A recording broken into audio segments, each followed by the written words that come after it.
Question 2b.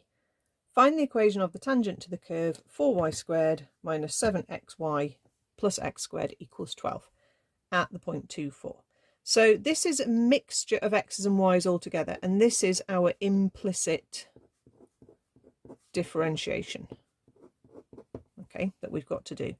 And with implicit differentiation, the thing to remember is when you differentiate a y term, differentiate it normally, but multiply it by dy by dx to turn it from a differential with respect to y into a differential with respect to x. I'm not going to go into that anymore, just remember that. Also, watch out for products, okay? They are often in this question, and we've got a product here, we've got a 7xy.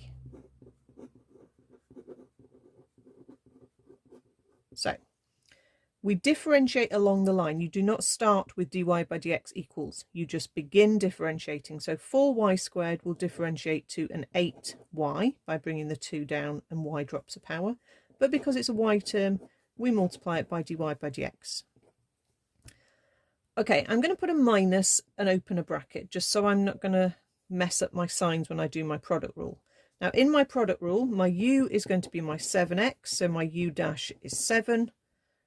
And my v is just going to be the y, so my v dash, well, y differentiates to 1, but because it's a differentiate to do with y, I times it by dy by dx.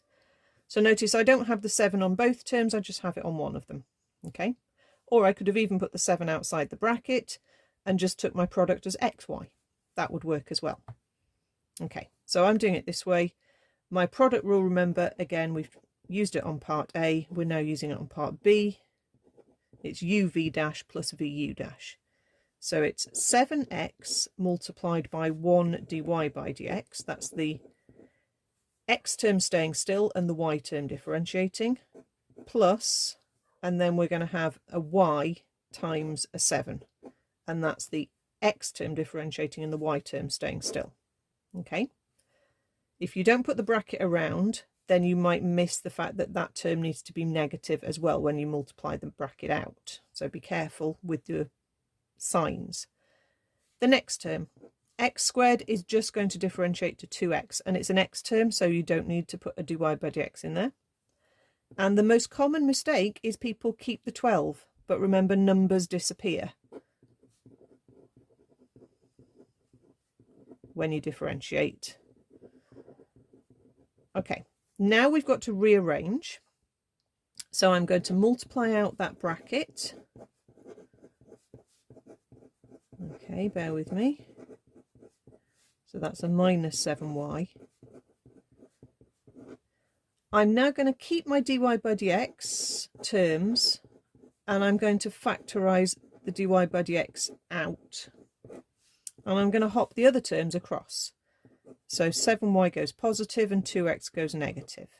And then we're going to divide by this bracket, and we get 7y take away 2x over 8y take away 7x. Okay, if you gather your terms on the other side, you will get exactly what I've got, but all the opposite signs, and that's still correct. Okay, so we've got some more to do.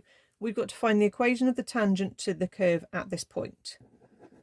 So at 2, 4, we're going to sub in to find dy by dx as a value. So 7 lots of 4 minus 2 lots of 2 over 8 lots of 4 minus 7 lots of 2. So that's 28 minus 4 over 32 minus 14.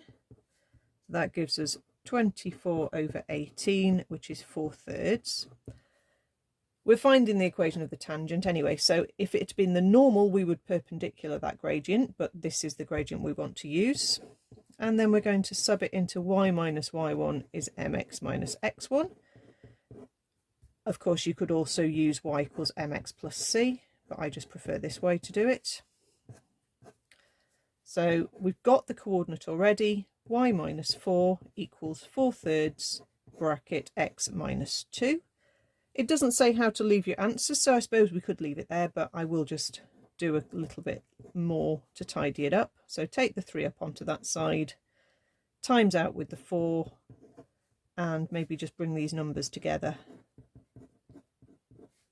to give 3y equals 4x plus 4.